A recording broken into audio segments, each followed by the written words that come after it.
Thank you everyone for joining this amazing workshop, optimizing your algorithms. And this is a follow-up workshop for our hackathon. And here we have our guest speaker Wajih, who will be also touching a little bit about algorithms, and specifically I've requested him to talk a little bit about computer vision because this is related to our hackathon, and many of you who are coming here are part of the hackathon as well. So a little bit about about Wajih, that he's an experienced professional with over 17 years of experience in the field of ML, AI, and software development. And currently, he is working as an independent consultant. So thanks a lot, Wajih, for accepting my invite to come and speak and share your knowledge about algorithms. Over to you. And before that, I will just request all the users, I have muted the mic. Please put your questions in the chat. We will open the mic in 15 to 20 minutes. And thank you. Over to you, Wajih. Thank you very much, Arshad, for the intro. Hello, everyone. I hope you guys had a good day. Yes, so it's really nice to speak about things that you have done in your past throughout your career. And being like 17, 18 years into the industry, I've gained a lot of experience. And I thought that there are a few niches, or let's say there are a few places that generally people miss out in computer vision, DSP, computer architecture, and specifically algorithms. So maybe I thought I should give you an overview of how things work under the hood. Not going to go very too deep, neither is going to be too surface level, but it's mostly surrounded around these three key components. It's the computer architecture, DSP, and ISP means digital signal processing, and image signal processing, and finally with computer vision. I'll give you some practical examples, which I did myself way back in the day when I was a senior developer. I did a lot of hands-on things, a lot of hands-on optimizations, specifically computer vision. Some of those examples are going to be, not present in the slide, but I'll give you an overview of what we did. So thank you very much, guys. So let's not wait any further. So optimizing your algorithms, why do we even need to optimize algorithm? What's the point of optimizing algorithms? Why should we basically be focusing on such stuff? I mean, there can be various and different aspects of looking at the, optimizing your algorithms. Who's benefiting from it? So as far as I've understood throughout the years, there are two places where you are actually going to benefit from.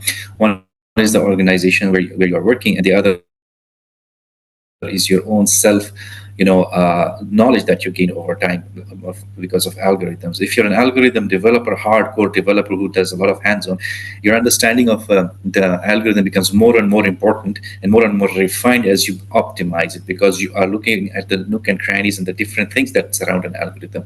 Like you can also speed up to levels where you can you would be basically saving a lot of CPU time or consuming the CPU a lot so that it doesn't stay idle, so on and so forth. So this is not I'm not talking about GPU. I'm not going to talk about deep learning as per se, but I'm going to touch a few things here and there so that you guys can have an idea. So just to give you the recap, it's computer architecture, digital and image signal processing, computer vision. So why do we need optimization? Well, optimization involves a lot of things. So once you develop an algorithm, you need to have an understanding of the algorithm itself, right? What are you writing? What is actually being done by the algorithm? What are you trying to solve there? Are you reversing a string? Are you doing some maths operation? Are you basically able to, use all the cores of a CPU? So on and so forth. So there are a lot of things that you have to look at. I mean, you can basically, at the end of the day, what you're trying to do is try to improve CPU usage, right? Your CPU is used 70% of the time because of your algorithm is not that much, optimized. It's not able to leverage either all the cores, or it does not go to a level where all the CPU is literally necessary to be consumed. So this is, again, debatable stuff. Improved memory usage. What does it mean? Are you going to use more memory? Or are you going to use less memory? Obviously, less memory means more speed.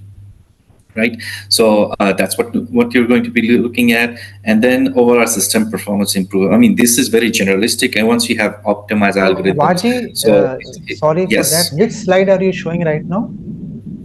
I'm showing you slide number 3. I guess, is it visible? No, I can. The screen is stuck on the first slide. Optimizing your algorithm. Just 1 second then. Just 1 second. Let me stop the screen share. Just one moment, please. I'm sorry for that. That's fine. That's fine. Share. Let me share the entire, does it say entire screen? Window. Let me know when the screen is a PowerPoint slide. Share. Can you see it now? It is loading. Yeah, now I can see. Why do we need optimization? Thank you. Okay, let me know. Did it change now? Just have a Yes, look. yes, I can see the optimizing your algorithm. Then now I can see why do we need. Okay, okay. So once we do optimization, we have an overall system performance. Like this is a like it's a it's like a building block on top of which you build a lot of systems. So once you have a low level, very low level optimization, your services, your software, your SDK, your APIs, they are all affected by improving these things. So on the ground level, on the very grassroots level, you have something that's extremely fast. This eventually translates to a lot of things, right? You're saving money, you're saving electricity, you're saving compute, you're saving people's time, you're saving your own organization's time, you're doing yourself a favor, right? As a professional. So it has a very big ripple effect. I mean, like for example, I'll tell you PyTorch, right? Almost everyone uses nowadays. It's heavily optimized. A lot of things go into PyTorch under the hood. It's heavily optimized towards Intel CPUs. I don't know about AMD, but Intel CPUs, I'm 100% sure because I've seen that. There are numerous ways of optimizing things. I mean, people start with math kernel libraries like Intel MKL, like, and then there is this linear algebra package, LASPAC, and then is NNPAC, so on and so forth. There's so many things that go on. I'll show you a screen where I will tell you why PyTorch actually runs very good on Intel CPUs, so on and so forth. So moving on to the next slides. What are the basic optimization? I'm touching some basic stuff here, right? So what do you do while you are organizing and optimizing an algorithm? For example, if you have repetitive values, right? There is values that are always repeated. You enter into a function, then there's a certain level of compute that goes into that function, which calculates, let's say, a range of numbers. Those range of numbers are always the same, like 0 to 100. So why do you need to build a whole function? You can just use a table, right? So you're saving a function call, and then you're also saving maybe some recursion and so on and so forth, and you're actually doing a favor with the program that it can actually is able to access data from a fixed set of values. This sort of optimization can also be done by the compiler itself. Nowadays, the compilers themselves are very, very strong, so they should be able to do that for you. Sine, cosine, square root tables. If you're heavily involved in maths and geometry, you know that sine and cosine values also revolve around, let's say, the 360 degree perspective. So anytime you calculate sine 90 degrees, the output value is always the same, right? So why do you need to always have a function calling sine value, and when you know that it's already going to calculate some value? I mean, you don't speak in radians. I'm only speaking in sine, cosine, 360 degrees. Now, if somebody asks me why not in radians, well, radians can be a little different, right? For example, if you're calculating a sine or cosine table in radians, the value of the values that can range for the angle can range from 0, 0.1, 0.2, 0.3, and as you keep going along, you can see that the floating point values and the decimal point accuracy can go almost to beyond the computer's range, right? So we don't go in that domain. Rather, we stick to the degree domain where we are looking at 0 to 360 degrees. So you have a table of 0 to 360 degrees of sines and cosines, so on and so forth. So same is the case for square root tables. I mean, you don't create a giant 10 GB table, right?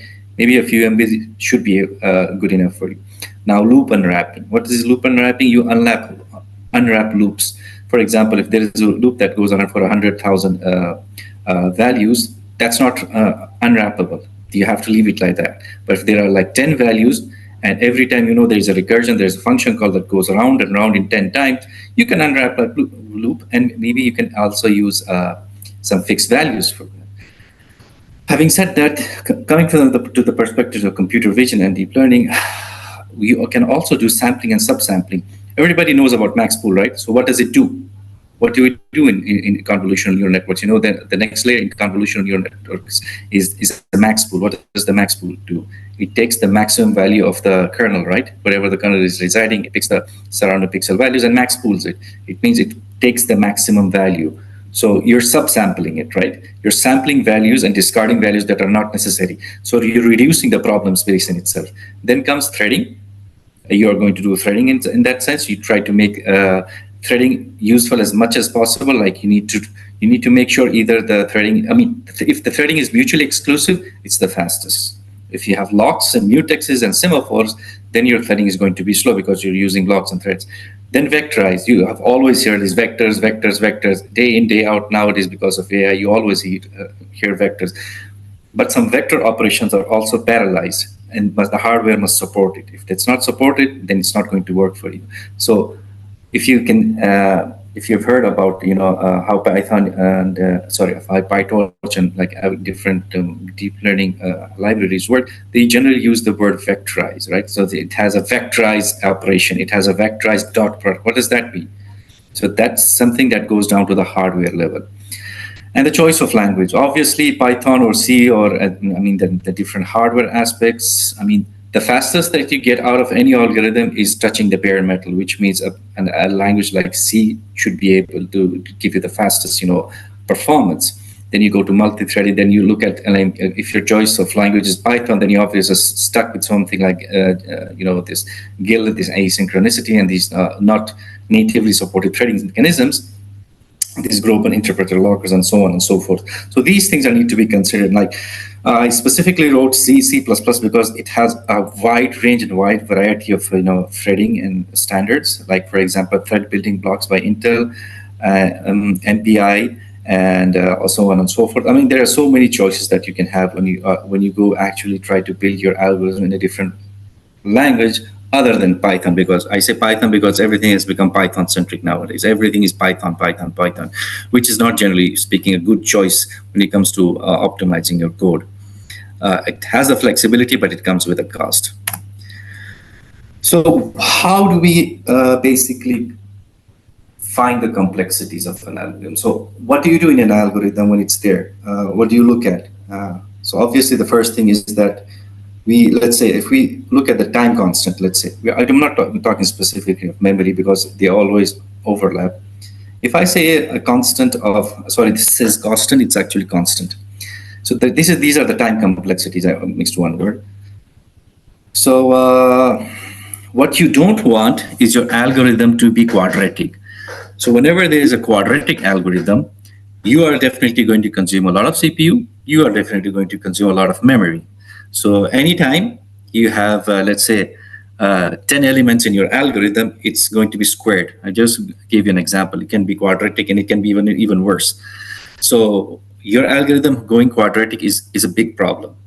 And that's where these optimization things actually coming. That's where two different levels of optimization happens. Like even it either has to be parallel, or you have to change your algorithm, which is algorithmic, which is programmatic in that sense. I'll give you an example. I'll give you a few examples. So what's a constant memory access or a time access? For example, if you're accessing the index, accessing the array, okay, by index, that's always constant. Even if you have a 1 billion site array, you're always going to get the same constant time for accessing the 1 billionth element. There's no change in that. Linear, which means the time complexity or the memory complexity grows linearly. For example, a single loop access to check a value. Like, so for example, you have this loop where you are going to check values in an array, and every time, like say for 1 million, it has a different time. For 2 million, obviously the time is linearly going to increase for the 2 millionth, right? It's not quadratic, but it's linear. If you plot it, it becomes a line. Quadratic, as I gave you an example, said that it's the worst case. For example, double loop, right? For example, if you're going to do a matrix multiplication, right? It's by rows by columns. The more rows, the more columns, the more time it takes. So that's an example of quadratic complexities. Decaying log, this is one of the better options after linear and constant, is that, for example, every time you break down your problem into a subset and you try to solve that problem, your time slowly decreases as you move along the problem space. Your time slowly, the time slowly becomes shorter and shorter and shorter, like binary sort, right? For example, every time you try to do a binary sort, you split the problem into two. then you do a sort, then you split the two different pieces into two more pieces, right? So every time you repeat that process, your time becomes shorter and shorter. So that's why it's a decaying time complexity. So these are the things that generally we look at. So these are the let's say the metrics that we actually follow. You have always heard about, like, transformers have quadratic memory usage, or RNNs have quadratic memory usage, so on and so forth. It comes from here. So this is called the big O complexity. So these are called the big O complexity nodes, and there are others, but these are the most used ones. Coming to the hardware architecture, from the old days, still AVX2 as of now, let's say 2013 onwards. So what was the purpose? As I mentioned to you guys, vectorization. This has to be supported by the hardware, right? Multimedia extensions came in 1997, and so on and so forth. And slowly the streaming SIMD instructions and all of these things slowly came into Intel's. I'm specifically talking about Intel because that's where I've worked most. That's why I'm not even talking about AMD. So these SSCs, MMX, SSC2, AVX, AVX2, AVX and AVX2, I've personally been working on that for some time on a project. I'm going to explain to you in some of the slides how we used it to achieve high throughput. So all of these, instruction sets are basically hardware related stuff. All of these capabilities are built into the hardware, into the chip itself. So anytime you are doing a SIMD instruction, SIMD means single instruction, multiple data, which means therefore a single instruction, you can use multiple data to do parallel processing. So to try to put it in that sense if you don't know the definition of that. So all of these SSCs and MSC are based on SIMD instruction sets, allowing parallel compute. For example, you have 8-bit parallel computing, 16-bit parallel computing, 32-bit parallel computing. Parallel computing means integers, registers within the CPU that can take data simultaneously at once. For example, if you want to add two 32-bit numbers, right? So you can put one 32-bit number in one register, the second 32-bit in the second register, and then you can do the addition in one go, in one CPU all. If you don't have that facility of consuming 32 bits in one single go, you need to break down your input data into, let's say, 16 bits or even lower, like 8 bits, and then do all the calculation, all of this. And generally, it's handled by the computer architecture itself, but it becomes slower as the number grows bigger and bigger. So the AVX2 extensions came by as 256 bits register that were enabled in the Intel processing core processors, and AVX2 is one that I have actually worked on myself. We were in a project where we were basically trying to optimize an algorithm where we were trying to do fingerprint matching, and we optimized the algorithm to a very, very big level. I'll show you the slides as well. So what we actually did was, it was from a ground up stuff. So we leveraged our algorithms, we were at the end of our algorithmic advancements of, optimize it, do this, remove loops, try to parallelize it. Everything was done, but we were still not able to achieve a high throughput. The last thing that we were left with was to use the hardware support for, operations, math operations. I'm specifically saying math operations because that's the most important aspect of, compute that's consumed. So let me go to the next slide. This is AVX2, right? Now, this is a slide from AVX2 extensions. I've given you the link. What you see on the top is a result of 256-bit register having a multiplication, which means this is the element by element multiplication. Vector A, element 1, vector B, element 1 are multiplied together, and you can see the result. So this is part of the C code that we actually used back then.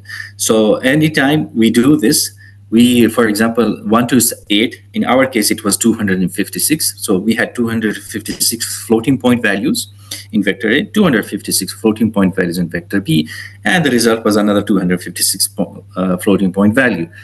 It took us only one single math op to do this. Now consider this. If we did not have the support of this hardware, how would we achieved high throughput for a 256-bit number? It was very difficult. You can automatically make guess that there will be more CPU operations, more hardware level operations to support such things. or even at the at the programming language level. So just to give you an idea how simple instruction actually works. So the vector unit, that's your processing unit. Let's say that's the 256-bit processing unit. So the input comes through, we do the process, and we provide it with the instruction. The instruction in this case is MM256 mul EPI32, which is a multiplication, element by element multiplication. So every time you push data, 256-bit data, onto the registers, you can use let's say any math operation. It should give you the result within one CPU cycle. So the lesser the CPU cycles we consume, the faster your results would come. This is the crux behind everything. It goes to the hardware level. So let me give you touch one more thing, where AVX2 is supported. Does PyTorch support AVX2? Yes. If you go to, even now, go and in your Python console, try typing dots._config_.show, you should have something like AVX2. You should have something like pref with AVX is equal to 1, pref with AVX is equal to 2. This means under the hood, PyTorch is actually relying on AVX2 instruction. I mean, now we have AVX 512, which means 512 bit registers. So if your PyTorch is built with the support of AVX extension, it means it will run very fast on your Intel CPUs. Let's say if they do not support Intel AVX2 extensions, then it automatically means it will run slower. So you can give this a try, guys. So what did we do? Accelerating fingerprint matching production example. Way back when we were actually doing a large-scale fingerprint recognition project, we went through a development phase where we were tasked with developing the basic algorithm. We implemented a research paper. Back then it was MATLAB. We didn't do Python back then. So we did MATLAB. We created a base algorithm. And we started from a 300 matches per second basic algorithm, and we ended up around 500,000 matches per second on an Intel Haswell processor. All of these things that I have listed here, minutia matching, 3D to 1D, this is an algorithmic change. So on the pictures on the right, what you can see is a fingerprint. The small little circles are called minutia, just for the people who don't know. And you can see on the right side, there's a square, red colored square. It's basically one of the features that's been visualized. This is, by the way, from one of my own papers that I published back then. And the 3D structure that you see down there, that's called a minutia cylinder code. So it's a Gaussian distribution of minutia values. So we squish all of these together into a cylinder, and then we unwrap it, which means if we were to match like two different cylinders, if staying in 3-dimensional, we would basically require 3 loops to basically do a matching of these vectors one by one, one by one, one by one. So instead of going from 3D, we went to 1D, which meant our algorithmic change from 3D to 1D saved us a lot of time. So we unwrapped the whole feature vector in that sense. And then what we did was that we started out with the feature compression, which means instead of just staying in floating point values, we binarized our feature. Now, why do we do binarization? Because binary operations are pretty much very, very fast from a compiler perspective, from a hardware perspective. For example, if there are 2 feature vectors, let's say 2 minutiae that I want, so one 3D structure here is a feature vector of one little circle on the first image. So if we are matching 2 different feature vectors here. So, for example, now if we do this in a binary mode, we used a C++ primitive called popcount. So during our development, we found that popcount itself is basically much faster on Linux and then compared to Windows. Now here comes another problem. You need to understand that which platform you're developing on. So that actually affects some of your outputs, right? So popcount is basically a count of binary ones between 2 vectors. Let's say if I'm doing let's say a AND or NAND operation or an XOR operation, and then I try to perform a pop count of all the values that are remaining that are binary ones, I use the pop count function. Using that and all the parallelization we had at our disposal with OpenCV and a mix of C++, we were able to move our algorithm, the base algorithm, from 500 matches per second to 500,000 matches per second. So this was done on a Intel CPU. This was like almost 8, 9 years ago. So that's how we managed from very basic foundational stuff to very advanced stuff. So we had to do a lot of research. We did a lot of compression. Feature compression means like let's leave that for the next slide. So faster operations, addition, subtraction, multiplication, division on floating points. Does anybody know which operation is faster on a CPU? Are floating point operations faster or integer-based operations faster? Anyone?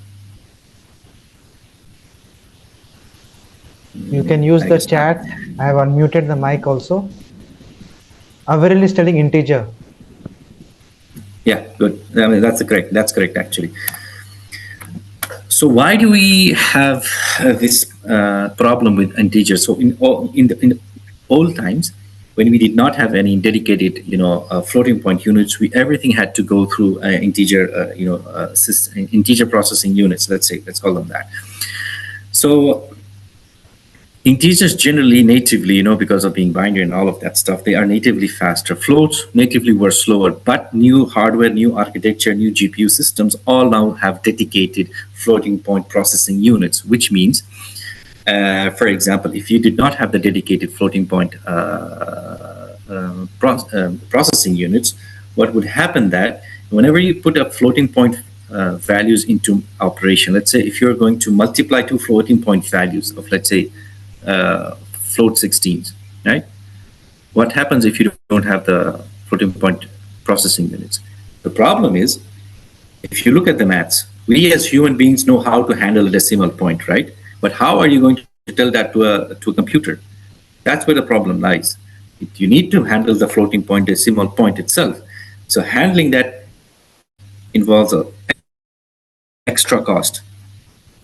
I would say, if I'm not wrong, I have to be very careful when I say this, but I'm not exactly sure. Adding two floating point numbers would take more CPU cycles compared to adding two integer numbers. The reason being the handling of the floating point itself, the decimal points. It has to go the mantissa, the exponent, and so on and so on. I mean, because that's become a completely different topic. That's completely math. So that will be really off topic. So just to give you the understanding that why we had floating point processing units in the first place, it was supposed to address the issue of slow ops, more ops, and to give you more leverage on the fact that everything goes to float and it's more accurate. Right? The floating point values give you more accuracy, but comes at a compute cost. Integers give you less accuracy, but comes with less compute cost. So there is a trade-off between all of these things. So that's why I pointed out AVX2 do have floating point processing units. NVIDIA GPUs obviously have floating point units, dedicated floating point units. So that's why nowadays floating points are generally faster in a lot of sense.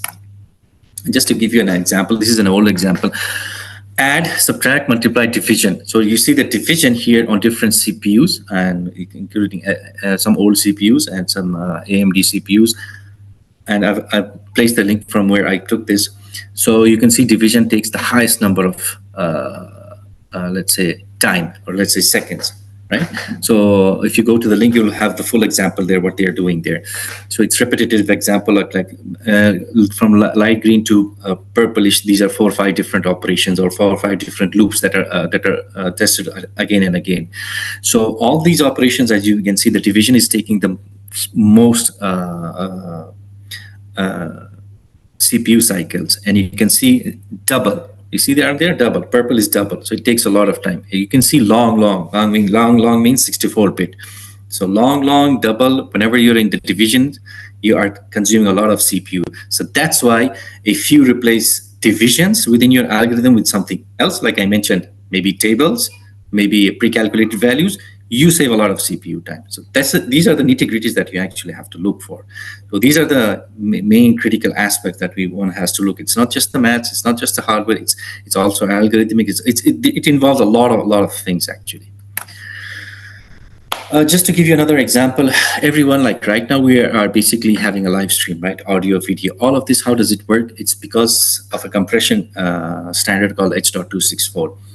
This is allowed by, all the data that we are actually using right now is compressed data. Not every data is required, not every frame is required. It has to be pre-processed. So it's a mix of so H.264 compression and decompression, which is known as a codec, basically goes through a lot of things.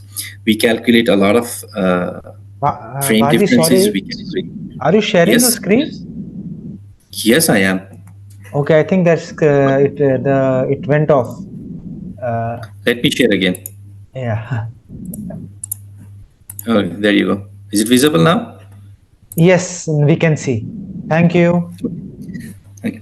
So now coming back to the DSP, ISP aspects of algorithms and hardware, I've specifically picked encoding and decoding because this is one critical component that we use on a daily basis. People don't appreciate the fact that every time you make a call on your phone, on your headset, on your computer, anywhere, you are basically using a compression decompression algorithm called a codec. Nowadays, it's H.264 or 265. So this H.264, 265 is also supported on a hardware level. You can check on your Samsung phone or your iPhone if they actually have specific hardware units for that, which they do, by the way. Because why do we need compression? Why do we need that? Because raw video is too huge, and we need to compress data, and we need to send it on the other side in real time. So you need to somehow compress that data, right? You need to compress 4K, 8K data. I mean, watching Netflix is so easy, right? But getting there to the point where you can actually stream the data to a level where it's seamless is computationally intensive. For example, we can use a lot of things like discrete cosine transforms, right? And we can use fast Fourier transforms and so on and so forth. And we also use hardware enabled motion detection or motion resolution to basically send forward the frames that are actually different from each other, and so on and so forth. I mean, this example may not be that, may not be that interesting to some of the people out there, but just want to point the fact that there are so many things that go under the hood when it comes to optimizing these systems. Now, do you guys know how many frames per second generally a human being is able to process in 1 second? Just a question. Anyone? An answer? 60? No, it's 32. So everywhere you see 32 most of the time in computer text and in programming tutorials, generally it's 28, 32. 32 because after every 32, for a sequence of 32 seconds, the motion seems to be seamless for the human brains. That's why we are revolving around 30, 32 frames per second in generally when we are looking at videos or movies. Although we have 60 frames per second, that's completely different. That's mostly for game because of the high throughput that we have, because of the speed that needs to be shown there. So anyways, all of this encoding decoding is also again supported by MMX, SSE, AVX, so on and so forth. So from a image processing perspective, signal processing perspective, these compressions are very important, and it takes a lot of effort to get these things actually done in a correct manner. So you would appreciate the fact that it's almost flawless. I mean, just give you one example. Strict real-time constraint frames must be processed in 16 to 40 milliseconds. That's far beyond real time. Let me skip this one because it's just the repetition of all of this something. Now let me go to the computer vision part, okay? Because these things are basically the same. I just want to give you why there is computer vision and there is a lot of things that can go in parallel. Yes, Wajih, this slide that I can see right now is the DSP ISP. Is it the correct slide or slide number 13? No, I now have I can to change. Okay. Okay. I don't know why it happened. Yeah, I don't know what happens, but let me you share stop sharing. No, nothing is sharing. Yeah, I could. Something is. Yeah, now we can see. Slide number 16. Yeah. So computer vision. Welcome. Computer vision, stereo matching, image stitching, histogram of oriented gradients, local binary patterns. All of these, I'm not going to go into the details, but these are algorithms that can actually be done in parallel, right? So when you do convolution, do you guys realize that you can do convolution in parallel? Have you ever tried that? If not, then you definitely can try that out. When you do a stereo matching of images, when there are stereo matching means there are two different cameras looking at the same scene, but with sort of a little bit of a difference. So you stereo match that. So when there are two image matches that need to be stitched together, right? So they can be done in parallel. Histogram-oriented gradients. You are basically calculating a histogram of gradients. So if it's a block by block operation, non-overlapping, let's say, then you can do this in parallel. So you don't need to do this in sequence, but you can do this in parallel. Why? Because these are mutually exclusive operations. Why do I say that? Just look at this image. For example, if I want to calculate the local binary pattern of a face image, these small blocks on the third one, these are non-overlapping blocks, right? These are mutually exclusive. Why would I go in? Why would I use a single loop to process all of this when I can do all of this in parallel, right? Every single block produces one feature. Every single block produces the second feature, and then we concatenate this and create the final histogram. So all of this can be done in parallel. Like the XY grid and all of this stuff can be done in parallel. At the end of the day, once you have a feature vector, then you can go to the next step, of your going to the next level of optimization, like from floats to ints and so on and so forth. And all of this can be done, in a very fast, in a very quick way. I'm sure Python does give you leverage a lot of things for you. It, under the hood, does a lot of things, specifically OpenCV, because it comes from natively from the C++ language. So all of these things should natively be available for you in that sense. If it's not, then you should be able to craft these things on your own. You should be capable enough of doing things in parallel in some sense. Finally, quantization. One most important aspect of quantization is that not all information is necessary. Like I said, floating point to integer, and nowadays you have these, these embedding systems or these embedding models that actually give you integer values instead of floating point values, right? So there's a trade-off between accuracy and speed.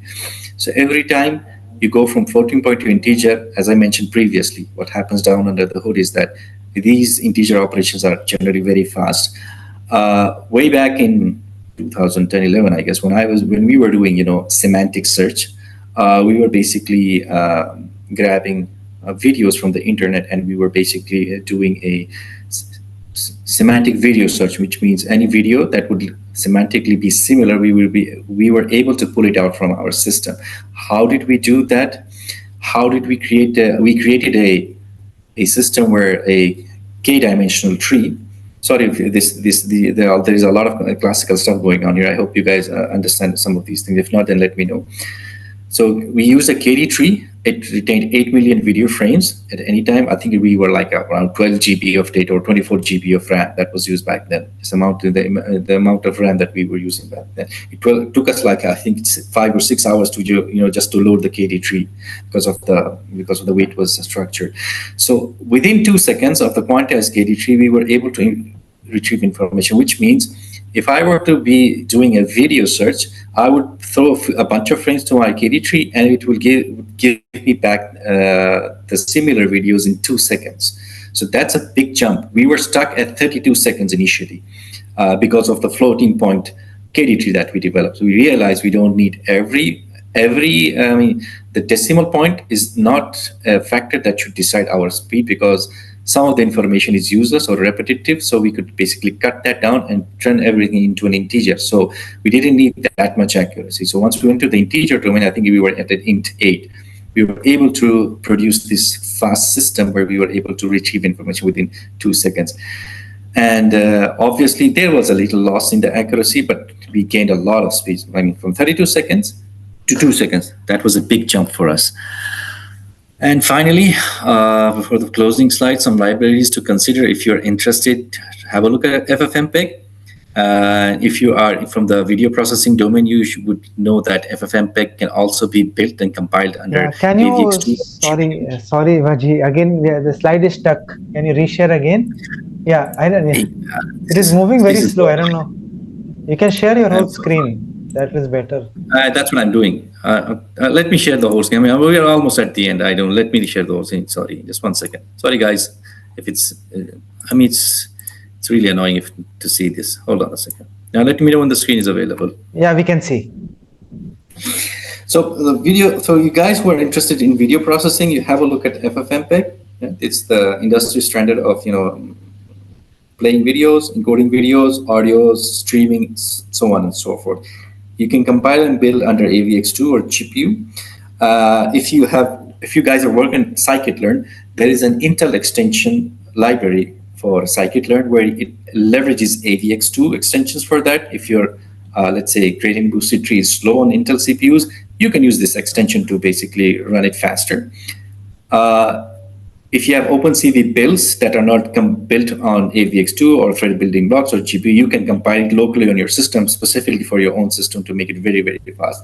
And all of these things are basically supported by other libraries like Intel Math Kernel Library and DNN Library, Linear Algebra Library, LAPACK, and NNPACK Neural Network Pack. So these are some of the libraries that you would like to have a go through and see how it turns out to be for your system, for your development, and for your future prospects of optimizing your algorithms. I guess that's it. And my final word is that no dev shall replace a C++ developer, guys. That's it, guys. Thank you very much. That's all I have to say. Yeah, thank you. Any questions? Thank you, Wajih, for the wonderful presentation, and you went into the details. That is very important.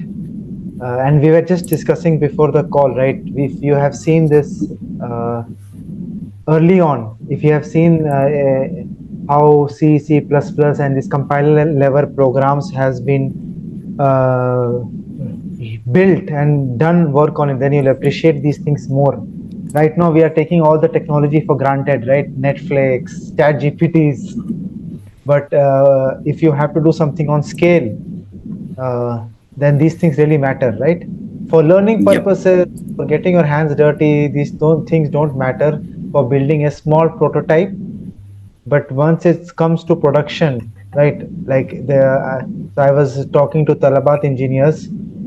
They have to spend a lot of time in making sure that because, as you said, right, something wrong, if the cost will increase, and that is a big problem. So before I request people to put their question in the chat, I just wanted to ask Wajih, like the whatever you mentioned right now, how for learners, right, what are the best ways to, if people are really interested to get into more details about these things, so what do you suggest? What are the small learning paths, right? Like we were discussing, PyTorch is one very important. But and one more shift that I wanted to also ask you this question, that when I also talk to a lot of many people are comfortable in Python, but there was an article that Python is not that efficient, right, compared to other languages, and like now we are Rust that is coming up, but C, C++ still are more and more efficient. But Python is used by the industry because of the interpretability and ease of use. So what are your thoughts on that? And the second question is about the learning path for people who want to learn more in details about these optimizing and going a little bit more under the hood. And let me turn on my camera so that people can see how I look actually. Yeah. So guys, let me know if I'm visible on the camera. Okay.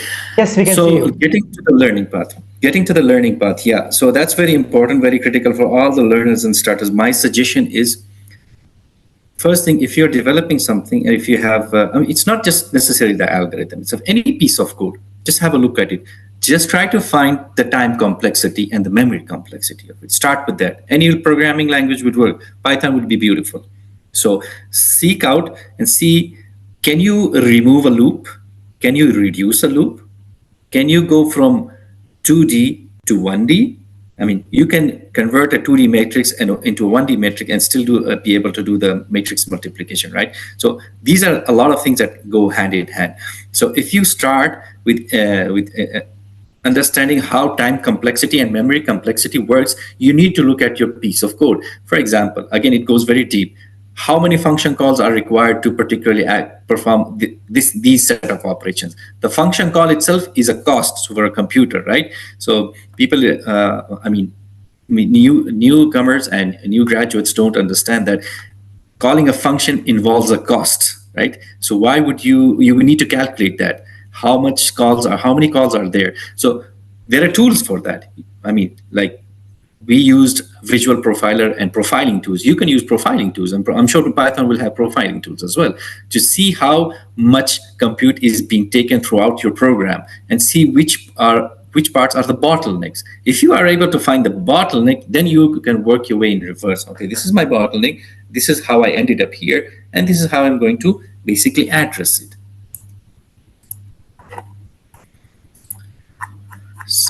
And that's one thing. And what was the other question about where to start? Sorry. Yeah, you answered this the first question. The second one was regarding this. The you mentioned about Python not being the most efficient program compared to. Yeah. There was a I totally agree. Yes. paper Rust was there, but C, C++ are much more. So, what are your thoughts? I'll tell you what. Yeah. My thought here are my thoughts. C++ has been around the industry for well over 50, 60 years, right? There is a whole ecosystem revolving around that. NVIDIA kernel drivers are written in C. PyTorch was written in C. TensorFlow, I don't know, probably written in C. Everything is then cross-compiled into another language. For example, PyTorch having a C++ API, I'm sure people will know this. You wrap it with Python. So everything goes in C. I'm not sure every big industry or tech company is ready to take in Rust that quickly because they have to change so many things. Take the example of NVIDIA. Will they add so much technical debt into their ecosystem of replacing C++ with Rust? I don't think so. That's going to be an easy call for any big company like NVIDIA. So my perspective is that system level programming, system programming, C++, it's a very big ecosystem. But unfortunately, because of the AI and the ease of use of Python, these things are being left behind and are being underappreciated. And I see this more and more happening. My hunch for the future is, if you work in a company that works on low-level programming, system-level development, and all of that stuff, and SDKs, I think you will be in a very good position 5 years from now. You'll be very highly paid. You'll find less and less people with those more important skills. You'll find more and more AI developers, more and more machine learning developers and engineers, but you'll find less and less developers who are basically that go deep down into a system, and those are going to be like niche skills 5 years from now. I think this is what I see about it. Yes. So this is everyone is riding the hype right now. Yeah. But end of the day, when you go back and see, NVIDIA is making money. And this is very, I just want to tell all the 12 people here and just see you can just see the hypocrisy here when Jensen from NVIDIA mentioned that you don't need to do programming. You don't need to learn programming. When he is hiring the most C Python programmers in the last 2 years. They are hiring in and out C developers, C++ developers, compiler level developers, Python developers, and he is telling the world, no need to learn to code. And everyone is, all my students, all my mentees, sir, why should we learn coding? The leaders are saying, don't learn. I said, okay, you want to follow those things because it is a hype, right? Everyone wants to use NVIDIA. They just want to use no-code tools. But end of the day, people who are developing those tools, making it more efficient, are the skill that is going to be rare in the next few, as you mentioned, right? And there's one more thing I would like to add. One more thing I would like to add. Classical machine learning is underappreciated. I've interviewed people, and my typical question was, where does PCA fail? I mean, everybody knows where PCA works, right? Where does PCA fail? So most of I would say like 9 out of 10 people never knew the answer. So you also need to appreciate that there is a lot of stuff other than AI that actually goes into systems. I mean, you don't need AI everywhere. Some of the classical machine learning stuff is completely fit and usable in hundreds of scenarios. Yes, so the thing is, right, a generative AI, whatever we are talking, is built upon some things, right? It is built upon machine learning. It is built upon you have your neural network, then deep learning, and then we have something like generation. So if you appreciate these things properly, and as you mentioned, you correctly mentioned, right? Whatever you're writing a code, always try to use the time. If you see how much time your code is, that is a very good practice, right? There is step by step learning from everything that we do. Even for right now, everyone is fascinated about large language models. Go a little bit deeper, right? How and then you slowly try to understand how. Then you will go back to this transformers, then you will go back to understanding how they work. Then you'll be going back to again neural networks. You will try to go a little bit deeper. Try to This is the only way you will learn. uh, Top down is one way to do it. People don't have the patience to go down up. They don't want to spend a lot of years, because if you, as I'm sure you have done your master. You said you had done masters in data and AI No, no, science. I've done my bachelor's and never went back to academia after that. Okay, so you people have to spend a lot of years in college to understand how these things actually work. But step by step, we should try to appreciate this, right? I think there is a question Yeah, yeah. from someone. If you can just, yeah. Yeah, yesterday or the day before yesterday, I posted on LinkedIn about Java. Uh, Java, as I feel, is losing its edge, unfortunately, for two reasons. One, Java was very popular for enterprise level, software development. Way back in another company where I was working in Pakistan, government organization, Java is still used day in day out, but not specifically machine learning. But the problem with Java is that they are not catching up to the pace of things that are changing. Node.js is pushing Java out of the equation very quickly, right? Because of the scalability and the fast things that we can develop with them. It comes with a cost.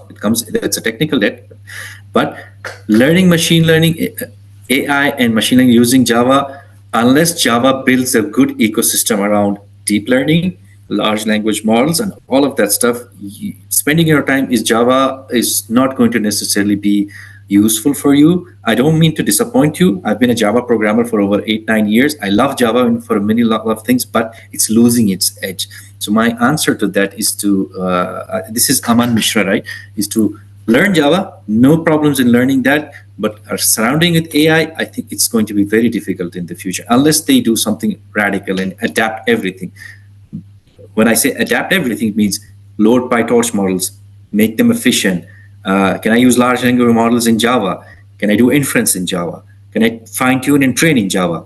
There can be libraries out there, but not necessarily very highly supported by the community. You may have like Neo4j or deep learning DNN4j or something like that, but they are not that popular. At least that would be my answer. Yeah, that is rightly said. Java is really losing its charm. One more thing I had, and you were talking about matplotlib, right? I just wanted to give people, like when I started around 20 years back, I used to do matplotlib, and now no one talks about it. Then Java, not much, but directly moved to tools like SPSS and SAS, then R Studio, R, and then 6 7 years back Python. So you can see technologies will come and go. The only thing that is going to stay constant is your learning ability, because data and AI is, Yes.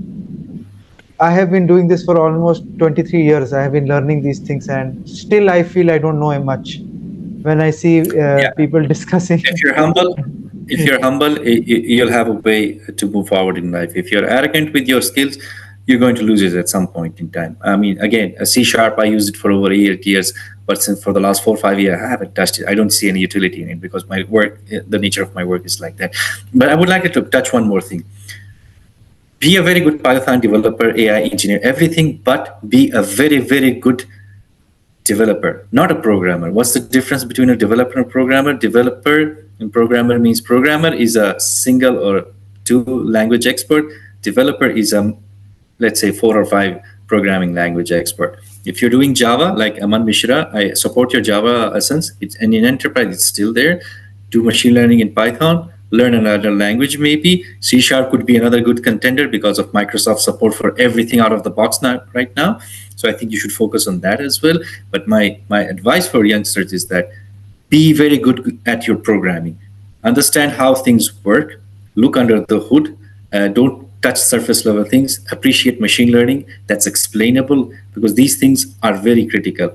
You do large language models today, 2 or 3 years from now, we don't know. Maybe the bubble will burst and you'll guys be left out with nothing. So don't be in a situation like that. Yeah. Just one message. Thank you, Wajih. This is, I also tell this, and you're here, you can echo with me, is that you builder is something that you said, right? Developer or builder. I call it builder right now, because personally for 18 years I was mostly in the data science and building models and everything. I had a little bit software background lit for a few years in college and everything, but I was mostly in the data building the models piece, right? 2 years back, 1.5 years back, since I started my own company, because you don't only need the model, right? Model building a model is fine, but how you can deploy the model. So other than these internal coding to build your models, how you can connect that model, how you can use ML ops or DevOps and deploy a model with front end, back end, and all the engineering part, right? So these are some of the things. It was a very steep learning curve for me in the last 1 year, and this is very important, specifically in this region where there are small companies and startups who don't have a whole team, to one separate team to build a model, separate team to deploy, separate team to do the UI UX. They expect one person to at least know as a man, as a, you can say, lead or a manager, and this is a skill that is very important. Developer skill, as Wajih mentioned, you should have that. Don't just think that you are a data scientist, you will only build models. That the time is gone right now. You need to have multiple skills, and this is the only message I would give. If you want to stay relevant in the job market, be open to learning. And I think we are over the time. Any final thoughts, Wajih, before we close this workshop and talk? No, I guess that's it from my side. I wish everyone the best of luck.